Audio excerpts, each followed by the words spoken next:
Welcome. Welcome to Satsang. And especially welcome on this beautiful day of Gita Jayanti. It's such a sacred and auspicious day for wisdom and truth and awakening and divine darshan and all of that we're looking for. An auspicious day for yoga, whatever form we practice. So it's such a beautiful opportunity to be together on that day.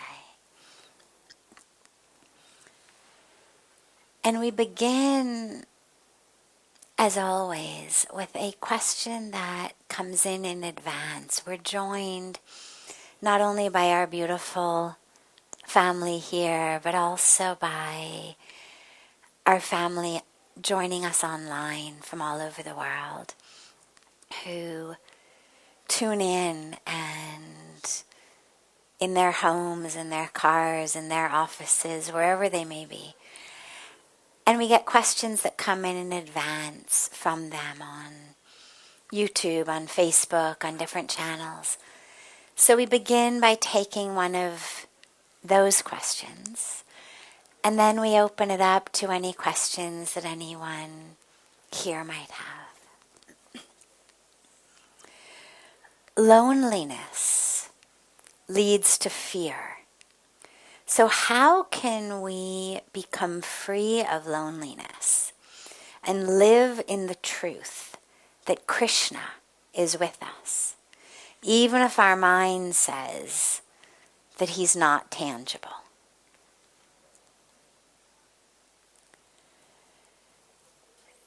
So loneliness is a really interesting thing, and then we'll come to the part about God being tangible and with us or not. But first, loneliness. Loneliness is a really interesting thing because it actually doesn't have anything to do with who you're with. Most of us associate loneliness with alone. Like, I am alone, therefore I'm lonely. But raise your hand if you've ever had a beautiful morning, afternoon, night, day, week, month, alone by yourself. Anybody else? Ever enjoyed some time alone by yourself? Right? Okay. So everybody. Yes, gotcha. And raise your hand if you've ever been with people. At a party, at a restaurant, at a club, anywhere, but actually felt lonely inside. Has anybody ever felt that? I know I have. Anybody else? Everybody. So here we are, unanimous. And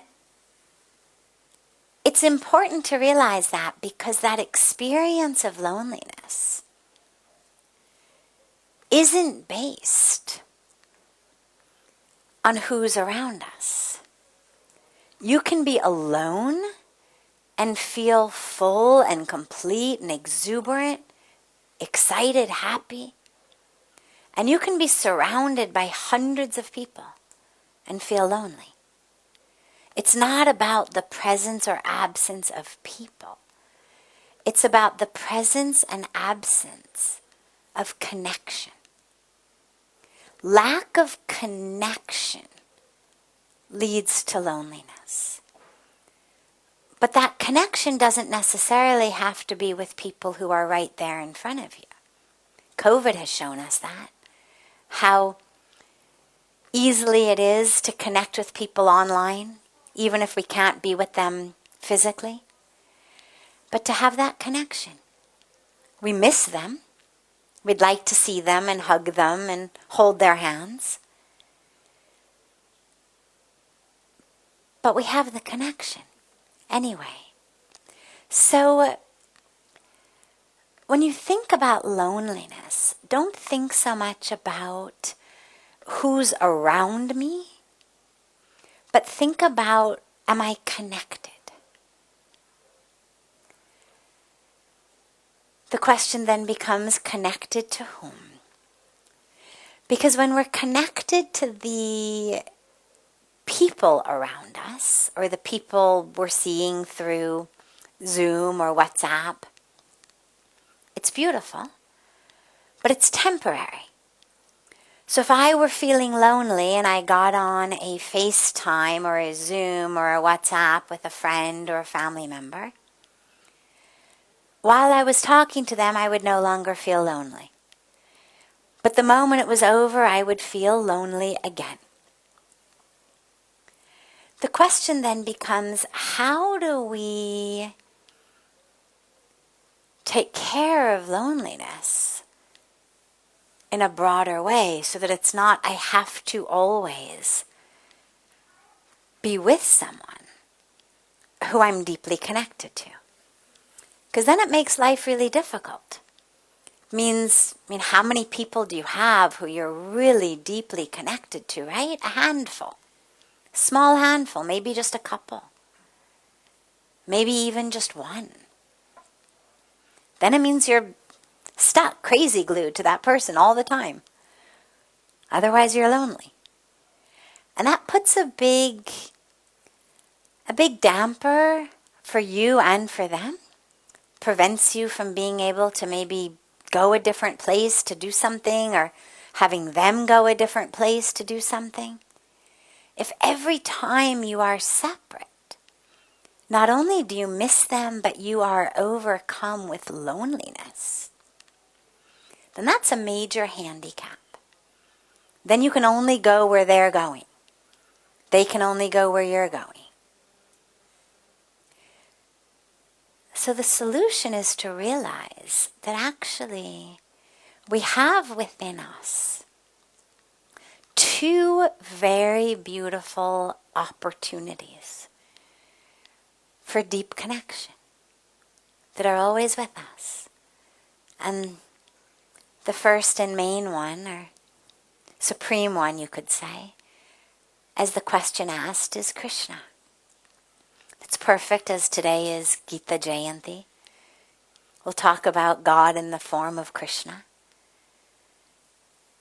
But this is true regardless of how you connect with God. Some connect through Bhagavan Krishna. Some connect through Bhagavan Ram. Some connect through Shankar Bhagavan. Some connect through the Mother Goddess, through Mahalakshmi, through so many different ways. And then, of course, different religions. Then we start to have really a near infinite number of ways to connect to the divine. But there's never been a rule that which is meaningful has to be tangible. Right? The questioner said, my mind says God isn't there because God isn't tangible. Well, love isn't tangible. But we feel love. We know love is there. Nobody would ever doubt the presence of love just because it doesn't have a weight or a volume. We know it's there. Even in many ways, you can say electricity. As I look at the lights and the camera, well, it's not tangible in that way. It's tangible in its manifestation. So turn on a blender. That blender is tangible, but the electricity running through it isn't. Unless, of course, you stick your wet finger in a socket. Then electricity becomes kind of tangible. You get it? I love that. I love that. Thank you. Yes, exactly. So, I love when we have kids in satsang. It's so great. So, when you stick your finger in a socket, suddenly you can feel the electricity. But otherwise, the only way that we know electricity exists is because the camera runs, the light runs, the fan runs. But the electricity itself isn't tangible. And in the same way, you can say, well, God, as every form and no form, as that which pervades all, in that infinite formless expression isn't tangible. But all of the things that God pervades are tangible. Like the electricity isn't tangible, but the blender is, the camera is, the light is. Because it is being, because electricity is flowing through it. Well, that divine is flowing through every flower, every tree, every blade of grass, every drop of water, every species, not only humans, every species on earth is pervaded by the divine. So, hold a flower, that's tangible. Hug a tree, that's tangible. Hug your grandmother, that's tangible. And those are all expressions of God. The same way that the light coming from the bulb is the electricity. The sound coming from the radio is electricity. If there were no electricity, you would get no sound out of your radio. No electricity, you'd get no light out of the bulb.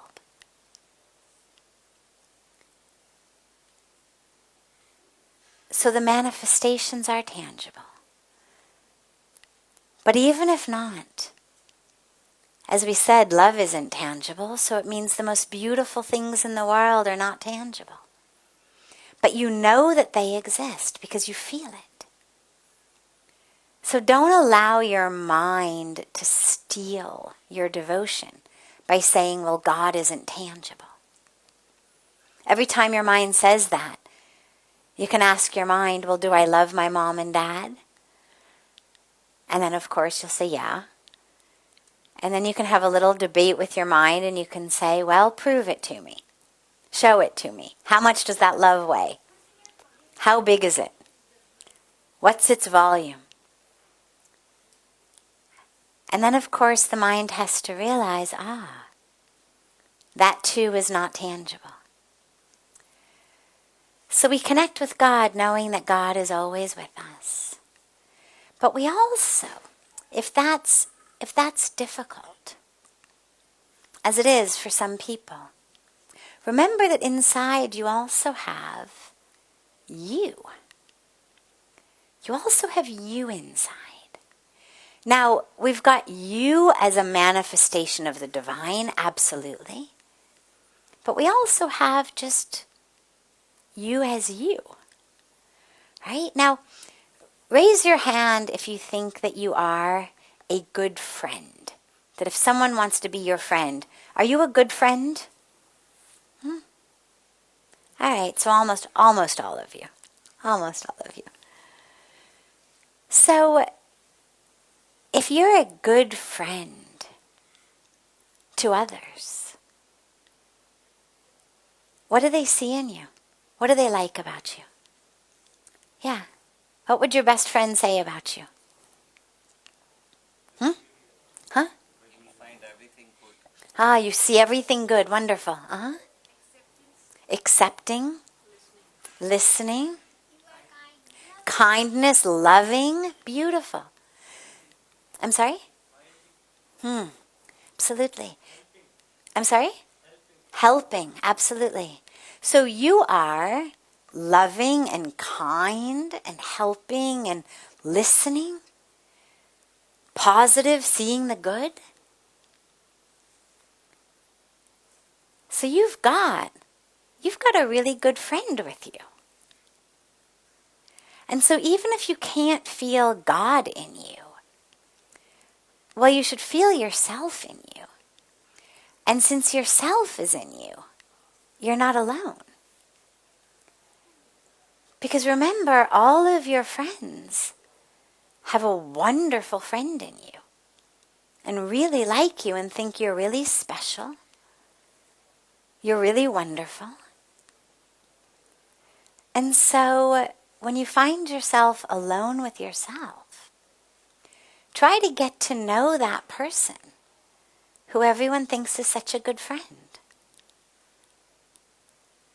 And then you'll find that you're never alone. Who is that you who's loving and kind and listening and helping and always seeing the good? Who is that? Well, you've got that person with you all the time, wherever you go. So when you're feeling able to deeply connect with God in you, with that beautiful presence of God. But if you find that difficult at times, then just say to yourself, who's a good listener, you know, I'm feeling kind of alone, feeling kind of lonely. And then let that loving, kind listener help you out. Recognize you've always got beautiful company. And if you are one of the people who didn't raise your hand that you're a good friend,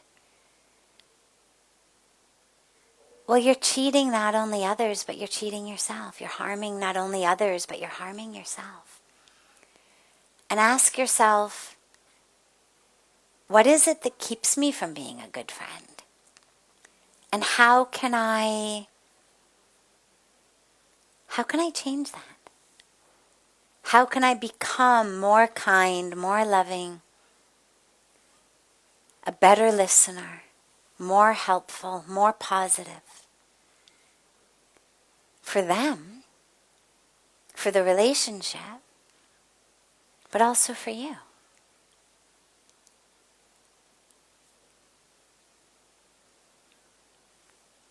If anyone here has a question, I will be happy to take it. Yes. He's just going to give you a microphone. Yeah.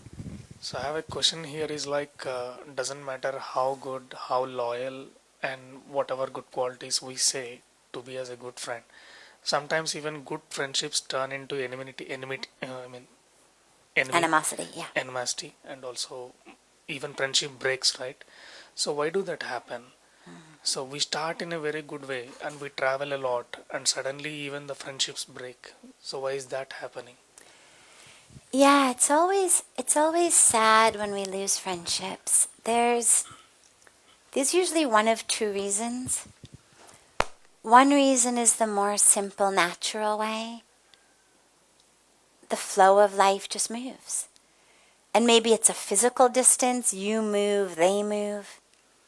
Or maybe it's a diversion of interests. You know, you were very good friends in school, but then your interests diverged. You no longer have same interests. These are the natural flows of life. We still love them, but we just don't have very much in common. We don't hang out very much. But then there's the type, as you said, that turn into this animosity. That usually comes from some kind of either competition or betrayal. So either you did something to hurt the other person, cheated them, cheated on them, lied to them, did something to hurt them, something against the sanctity of friendship, of loyalty, of caring, of loving. Or what happens sometimes is friends start to compete. And the moment you start to compete, then there's division.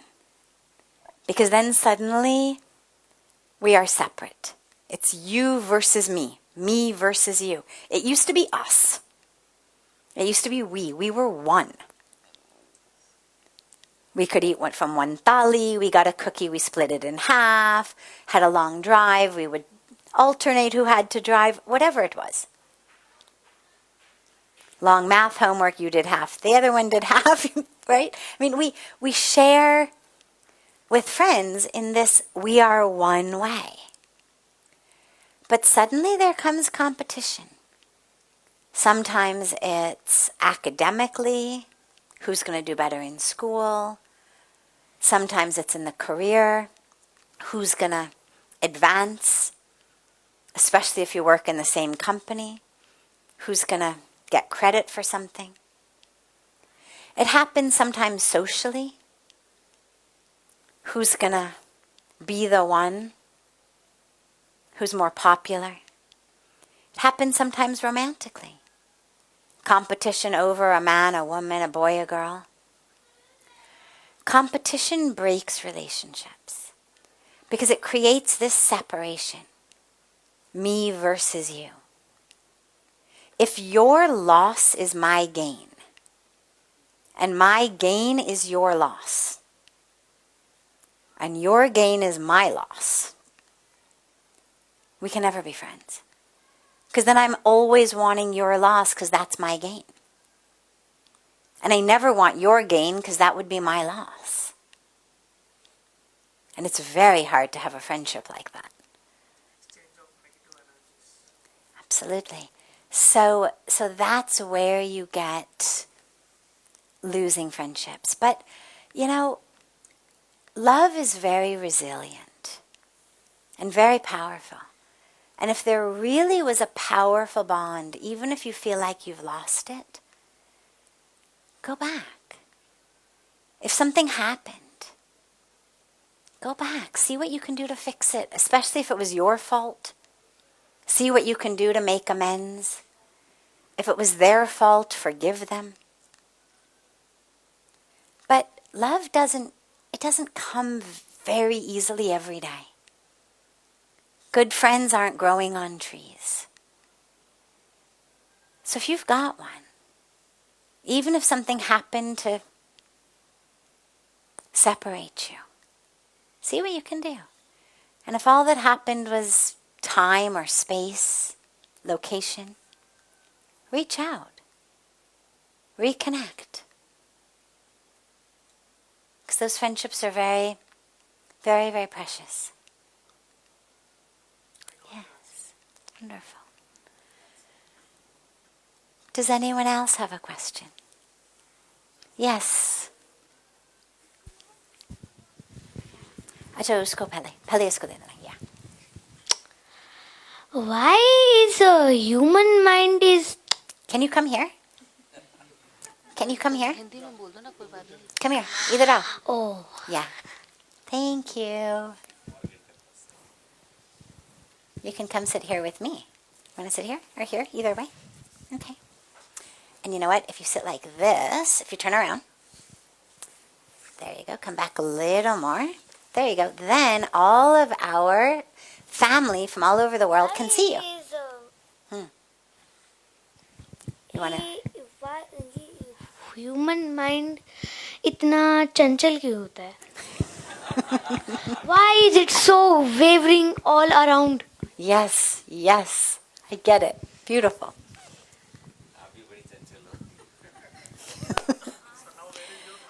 So, no, I have a mic. Thank you, though. No, beto. Menos otro. Ado. Babas. Thank you. So, it's the nature of the mind to be like that. She asked, by the way, those of you who didn't get the Hindi, why is the mind always jumping around from place to place? Why do we have a monkey mind, basically? Right? So, it's the nature of the mind. Have you seen a monkey? What do monkeys do? Right? Exactly. Now, would you say, why do monkeys do that?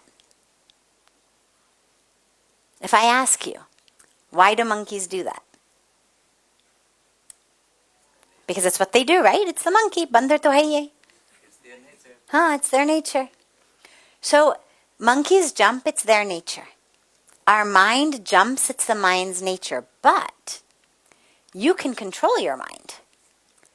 Do an experiment with me, okay? I want you right now to close your eyes.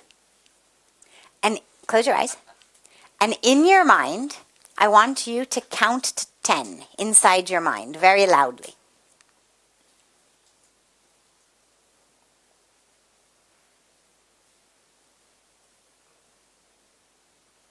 Done? Did you do it? So you controlled your mind. Now, close your eyes. I want you to think about chocolate ice cream. Okay? Could you do it? Close your eyes again. I want you to think about pizza. Can you do it? No, I will do pizza. Yes, pizza. Okay, so you can think about pizza. Success? You're enjoying thinking about the pizza? Okay, now come back. Good. Now, you could do that, right? No problem? When you were counting to 10, did your mind become chanchal? What happened to it? Between 1 and 10, between 1 and 10, did your mind go up and down or your mind was straight from 1 to 10? Okay, so walk me through. I'm going to turn on your mic. Walk me through what happens. You go 1, 1, 2, 2, 3, 3, 4, 4, 5, 5, 6, 6, 7, 7, 8, 8, 9, 9, 10. 10. Beach May, did you think about anything else? What did you think about? Pizza. But that's great, because I told you to think about pizza. So this was wonderful. Anything else you thought about? All chocolate ice cream. Okay, but that's good, because I also told you that. Perfect. Now, what we have just shown is that when I say think about chocolate ice cream, you can think about chocolate ice cream. You tell your mind chocolate ice cream, you think about it. I say pizza, you tell your mind pizza, you think about it. Right? You can control your mind. I say count 1 to 10. You can do it. Whatever I tell you to do with your mind, you can do it. What that means is you can train your mind not to be chanchal. But you have to give it very clear instructions. Now, this is where, have you ever meditated? Have you done meditation? And when you did meditation, do you remember what the instructions you were given were? What were you supposed to focus on in meditation? First of all, to sit in a comfortable place. Yes, of course. But with the mind, what do you do with the mind? What did they tell you? Do you remember? To relax the mind. Mm-hmm. You don't look very relaxed. Then, what after that? To close your eyes. Mm-hmm. And then?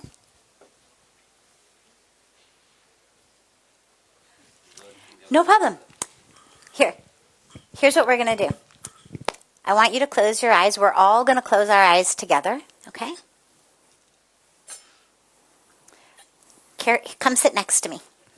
Come sit next to me. Right here.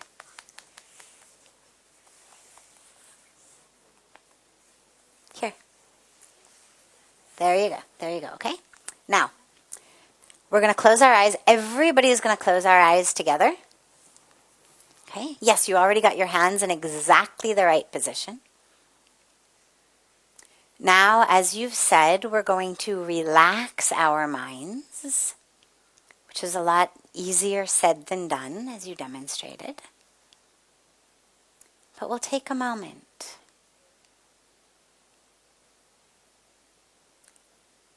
And just allow the breath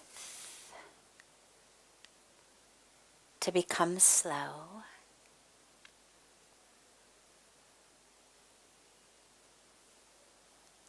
And now, inside your mind, I want you to say love. Say love inside your mind. Now say it again. Now keep saying love inside your mind.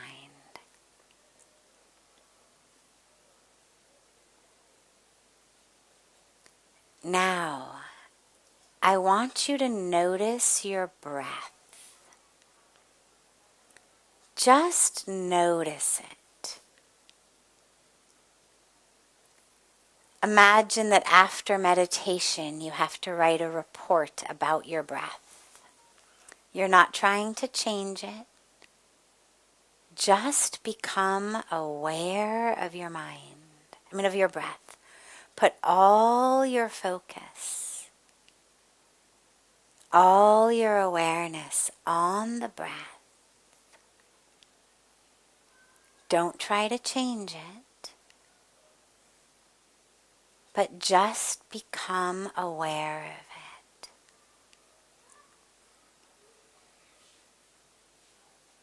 And if the mind starts jumping, if the mind becomes chanchal, just yell love in your mind. Keep saying it if the mind is jumping. But otherwise, keep the mind on the breath. Really notice it. Is your breath deep or is it shallow?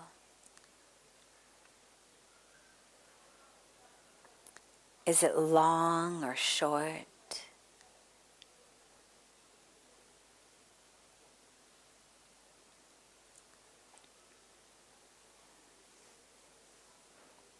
And now, instead of saying love in your mind, I want you to say so hum. When you inhale, when you take your breath in, say so in your mind. And when you exhale, when you let go of the breath, say hum. So as the breath goes in and out, you're watching the breath and you're saying so with your inhalations and hum with your exhalations.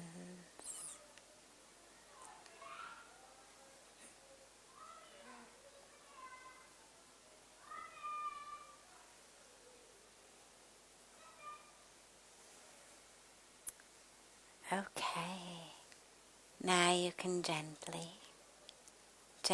open your eyes.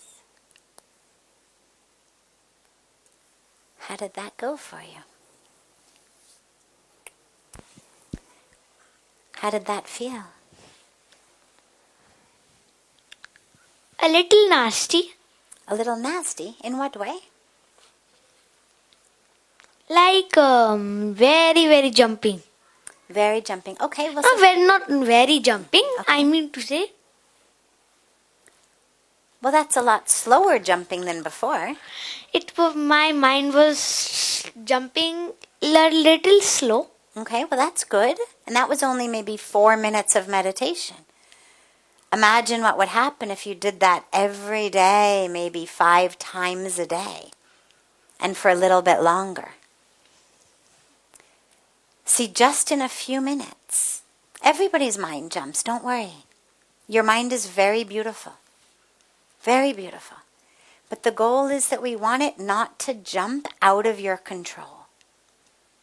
Because then it's going to take you all sorts of places that you don't want to go to. It's like getting in a car that's going where you don't want to go. Right? So that's not so much fun.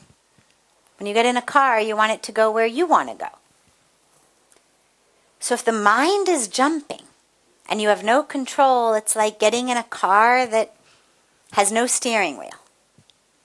Or that's being driven by some crazy person. You don't want to get inside. So we have to make you the driver of your mind. And that practice that we did, where you just watch your breath. Did you notice your breath? Yes. Was it long or was it short? Very, very long. Beautiful. Beautiful. The longer your breath is, the quieter your mind will be. So the longer and the deeper your breath is, the mind will become quieter. And do you remember that little 2-word mantra we chanted? First of all, when I came door open, then I saw that you and all were chanting Om Trayambakam Yajabhaye Sugandhim Pushti Vardhanam Urvarukamiva Bandhanat Mrityor Mokshiyamamritad. Right? That's beautiful. That's a lot longer than the mantra we chanted in our meditation, but that's beautiful. Let's give her a round of applause. That was wonderful. Thumbs up for you. 2 thumbs up. Do you remember the mantra we chanted in our meditation, though? It was only 2 words that I just gave you. Anybody want to help her? Perfect. Yes, great. Great. So we began with love. I was just thinking about, I thought I would be wrong. You were very right. You were very right. So we begin with love because it's a very easy thing to just say. The minute the mind jumps, you say love, love. And it's beautiful. It's a beautiful way to bring the mind into your control. But then, as you inhale, okay, so look at me. As you inhale, right, we chant so. Can you do that as you inhale? In your own mind, you chant so on the inhalations as the breath comes in. And then as you exhale, you chant hum. And you can do that even when you're not meditating. When you find that your mind is jumping all over, you can chant that. Okay? And what you'll find is, how old are you? Almost I'm 7 years old. Wow. Wow. Well, you are a very beautiful, almost 7. And I think your mind is very beautiful. It's very active because little girls are kind of like monkeys in that way. Where it's just your nature. It's just the nature for the mind to jump all over. Don't worry. But it's also very good if you can control it a little bit so that it doesn't jump away from you. So whenever you find it's jumping away from you, can you just say love, love, love in your mind? And then it'll come back. And then you practice that so hum, so hum, so hum, so hum. And it'll be a very good practice for you, okay? Right. And then I want you to come back when you're almost 8. Or if you can come back sooner, maybe when you already are 7, and then you can tell me how that's going for you, okay? Sometimes when I don't want, like you said that. It's okay, sweetie. Take your time. Yes. So sometimes if I don't want to go that place, so I may control my mind. But when I want to grab that place, I always jump over.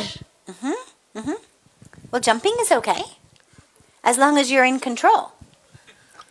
If you decide you're going to jump, no problem. It's wonderful. Jumping, see, he's jumping in the back.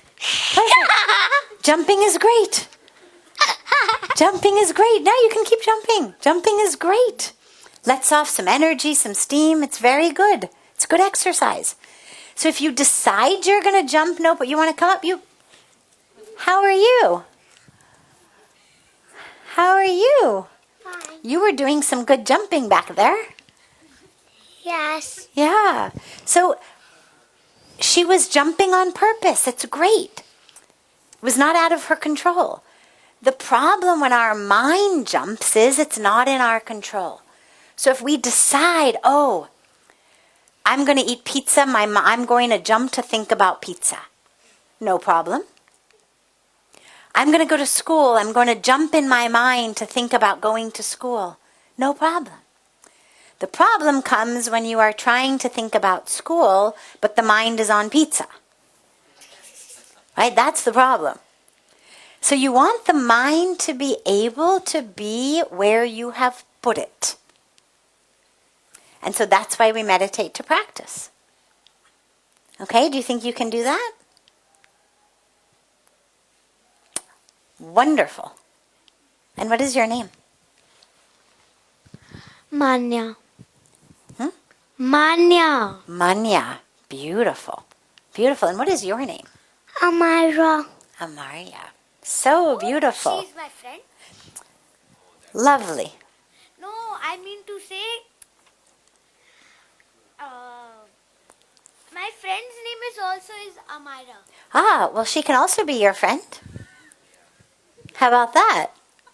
You can become satsang buddies. What do you think about that? Would you like to be satsang buddies? Almost. Almost. Like you're almost 7. Maybe when you're 7, then you can be satsang buddies. Yes. Okay. Wonderful.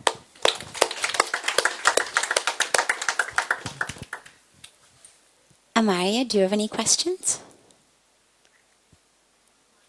You don't have to. I just thought since you were here, maybe you had one. But you can sit here anyway. You have a question. Yes. Would you like to come up and join the group?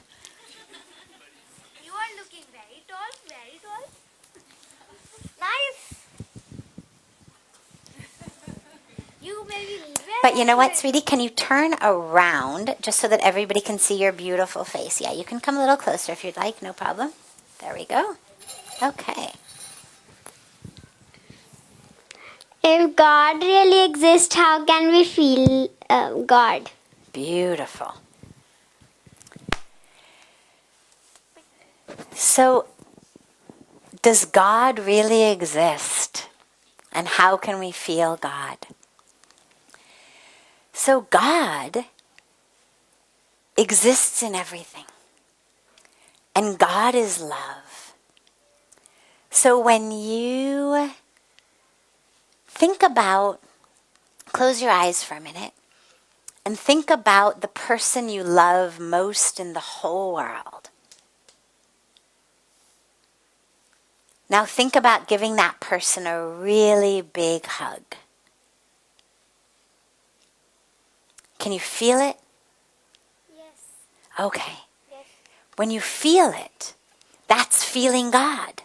That love that you feel, that love, that is the presence of God.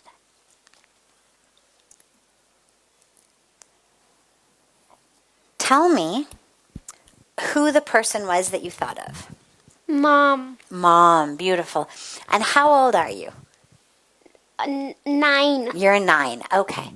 Now, your mom's body, her physical body, her arms, her legs, her face, have changed many, many, many times since you were a little baby, right?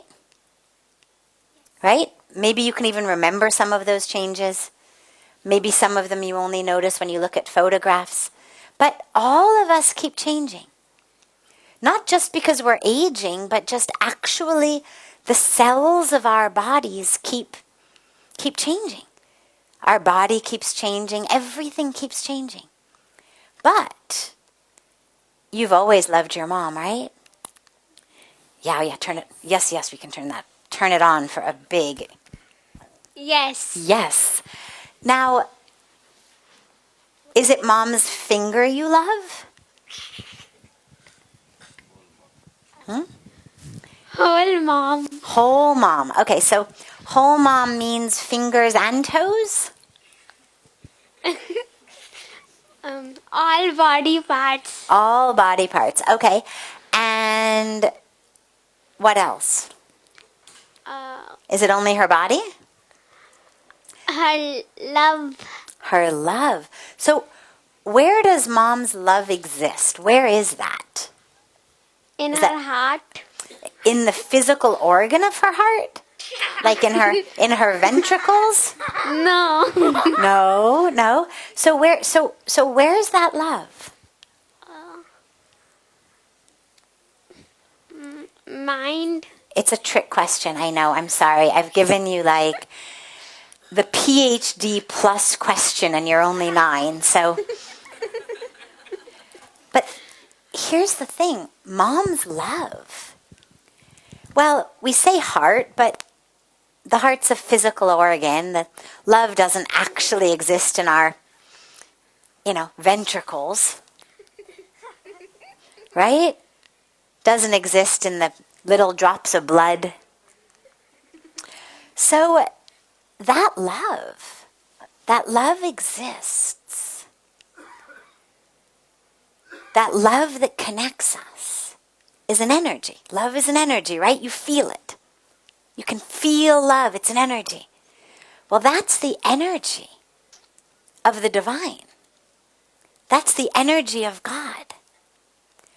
And when you feel that love, you feel mom's love, you feel your love for mom, that's feeling God. Because if you only loved the body, if it was only her body, then as her body changed, you would love her differently, right? So it's not her finger, it's not her toes, it's not her elbows. It's the whole package of mom. The essence of mom. And the essence of mom is God. Did you know that? No. I can turn it on for you. Here we go. You can hold it if you want. No. So mom's essence and your essence is God. We have bodies. Mom has a body, dad has a body, you have a body. But our bodies keep changing. We're not our bodies. You're not your body. Your body keeps growing. Right? Sometimes your body goes to sleep. Sometimes your body's sick. But you don't change. Because that you is divine. And that mom, that essence of mom is God, is divinity. And so every time you think about mom and you love mom, just realize that really what you're loving is God in mom. And sometimes maybe you'll see a tree or a flower or an animal and also love that. And what you love in that is also God. And as you meet more and more people in the world and you love them, what you love in all of them is God. Does that make sense? Yes. Oh, good. And what is your name? Naisha. Naisha. Oh, What beautiful, beautiful, beautiful, beautiful names, beautiful, wonderful girls we have with us tonight to lead us in our beautiful satsang. Everyone gets my name wrong. It's actually I, but they say Y. Say that again. It's actually? Actually, my spelling is Naisha, but everyone thinks that it's Y, so they call it Naisha. Oh, but it's actually Naisha. Naisha. Beautiful. Well, maybe we should just get it tattooed on your forehead. No. But you know what? People spell names wrong all the time. But that's okay. It's not the end of the world. Because what matters most is that they don't get you wrong. Whether an I, whether a Y, you're still there, right? It's like if somebody said, I love you, Krishna. But when they said, I love you, Krishna, they maybe spelled Krishna wrong. Well, you think Krishna would still love them? Do you think Krishna would love them even if they spelled his name wrong? What do you think? Oh, you know what, sweetie? Can you come either here or there? Choose a side. Either side. Either way. Whatever you prefer. So here's the question. Okay, you can come closer. There we go. All right. Musical chairs. Good. So, do you think that if somebody spelled Krishna's name wrong, that he would love them any less? Yes. Really? Really? When Krishna's made all of us, clearly if he made us like this, if he wanted us all to be perfect spellers, we'd all be perfect spellers, right? What if you chanted a mantra wrong? Do you think Krishna would still love you? Yes. I think so. Because you know why? You know what matters most to him? What's in your heart. And so as long as someone says Naisha with love, whether they think it's an I or they think it's a Y, as long as they say it with love, that's what matters the most. Does that make sense? Yes. Good. And then, wonderful. Wonderful. Any other question? Okay. Well, a beautiful, beautiful satsang with our... May I tell? May I tell what my? May I tell what I love most? Sure. I love almost Lakshmi ji. You do? How wonderful. I always think to bathe the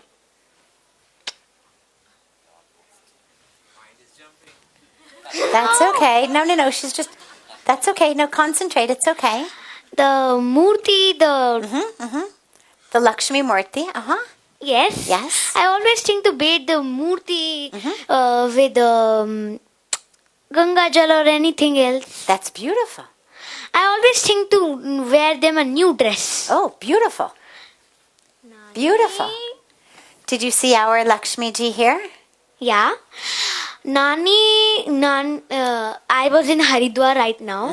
3 days or, I mean to say 1 day before. Yeah. Nani saw a shop. She thought Manya would like this woolen dress. I said, yes, please. Nani purchased that woolen dress. And we sat You're in doing the great. auto and went home. Sounds like quite an adventure.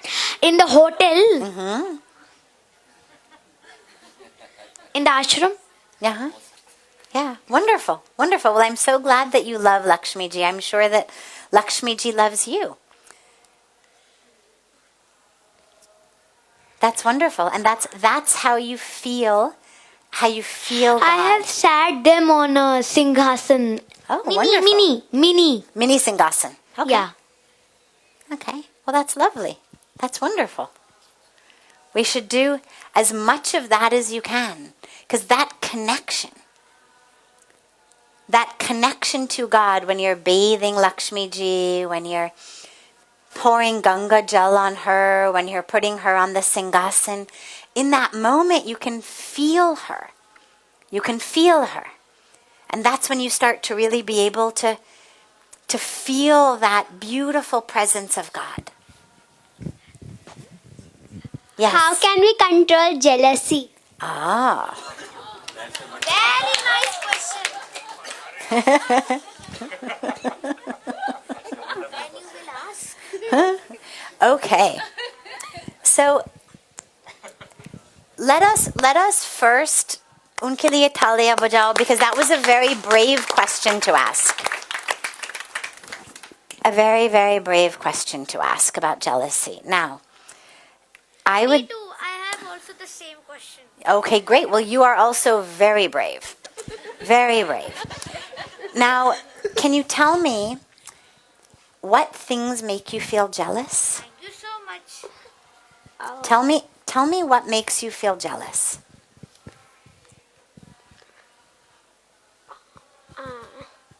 Do you remember the last time you felt jealous? I know it's really hard to admit it in public, but everybody here loves you. And this is very jealous of my club. Yeah? Of your club. School astronomy club. You were feeling jealous of the astronomy club. Yes, I mean to say that Ruhani Kapoor, Oh, the member. a member of the astronomy club. And why were you feeling jealous of this member? Rohani. She was presenting very beautifully. Ma'am was saying, nice. Okay. I understand. Have you ever had something like that happen? That somebody's presenting very beautifully and everybody's... I'm not given appreciation. Oh, that you weren't getting enough appreciation. It happens. It happens. Anybody else ever feel that way? Huh? Raise your hand if anybody else has ever felt like that. See, we all know that.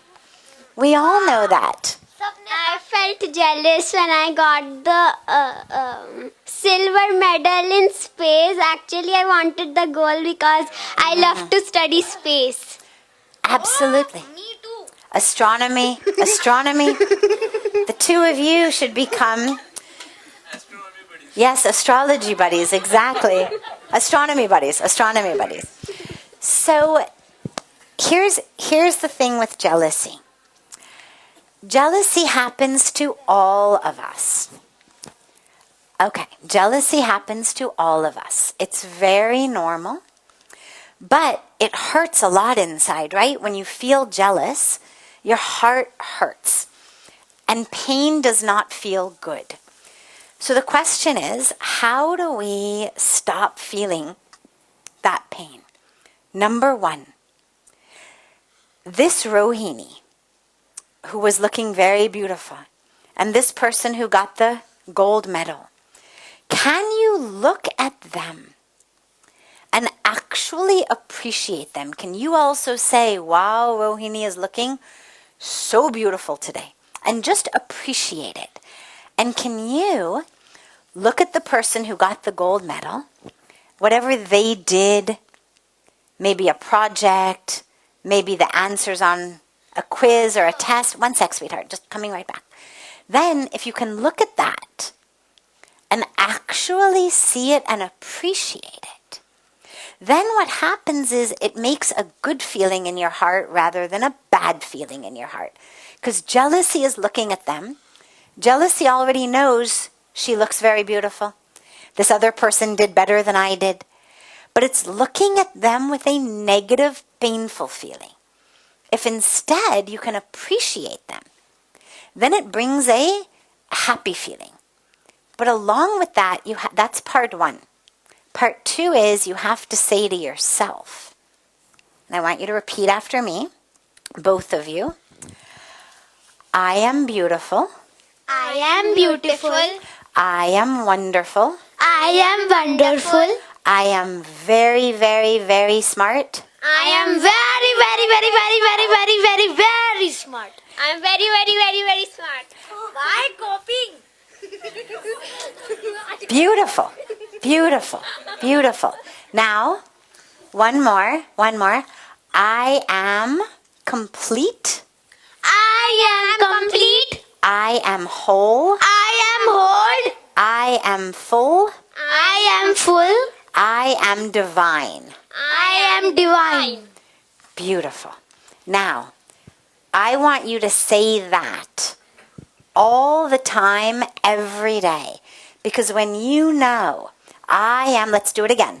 I am beautiful. I am beautiful. I am wonderful. I am wonderful. Is the mic on or off? It's on. सभी को सुनाई तो दे रहे हैं ना?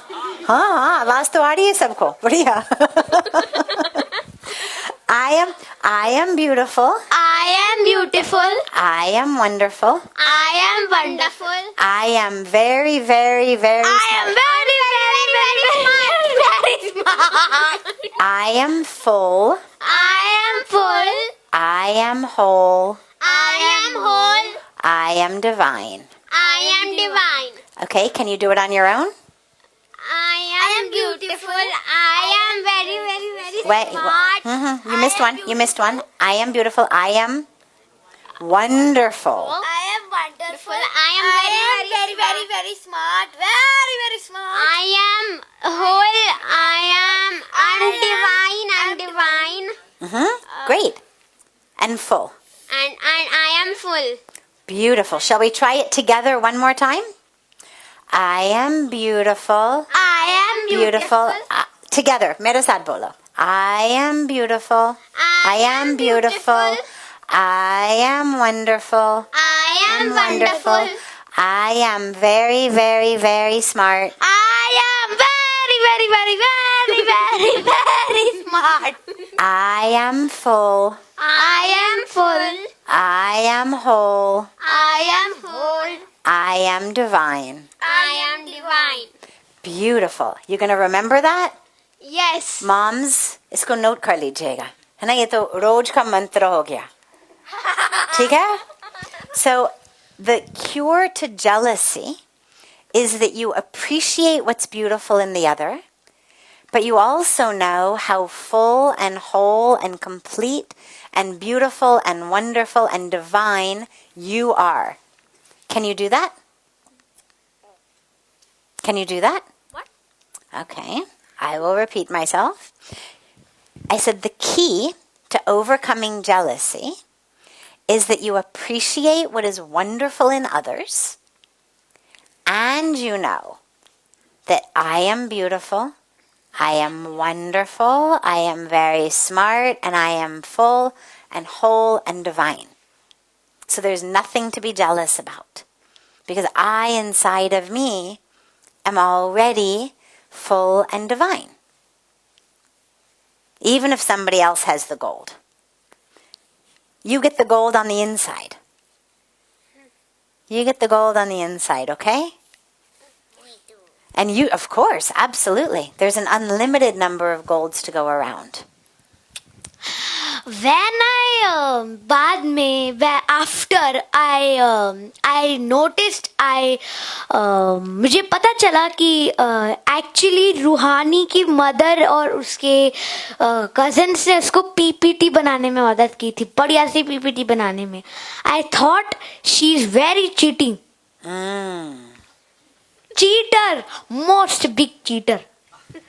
जबकि मैंने तो एकदम अपने आप से बनाई थी. So, this is a beautiful point actually. ये होता है लोगों को. When we feel, she said that because I was so jealous, I thought that she had cheated. That other people had done the work for her, she had cheated, but then I found out she actually did it herself. When we are jealous... No. Oh, sorry. This was the other way around. I thought she had done it, but she hadn't done it. They did it for her. Acha. After all, when Turns the out PPT she was hadn't done it. No. When the PPT was over, then when the presentation was over, I noticed that her bhaiya and her mother was helping her in the PPT making. I understand. Okay. I made it the PPT myself. So there you go. So who's the winner then? Me, because Yes. I didn't cheated. Exactly. Chalo. You are the winner. You are the winner. Lovely. Wonderful. Why did you? I just put it down so I could clap because I've only got 2 hands. And if I had a mic in one hand, तो मैं ठीक से तालियां नहीं बजा सकते फिर. इसलिए मैंने रख लिया. Wonderful. Well, thank you so much for being part of Satsang tonight. You can have buddy group. It was really a lot of fun with you all. Buddy satsang. Beautiful. Have a... Yeah? मुझे तो मन कर It's- रहा था. I'll turn it on for you. Okay. I thought of staying at the Satsang Buddies group at all over आधा घंटा, a half hour more.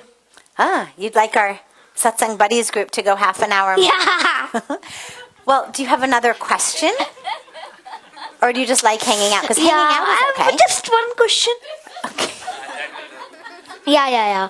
So my another question is that why we can't control ourselves at angriness? Oh, This was my question, you know. Can't, I know. I always wanted this question. why can't we control anger? Control ourselves? Why we Can't control. why we can't control ourselves at anger? Right, that's what I thought. Okay. Brave. So, anger comes when you are not conscious. Okay? Remember before we were working with the mind, saying love, love, love, saying soham in the mind?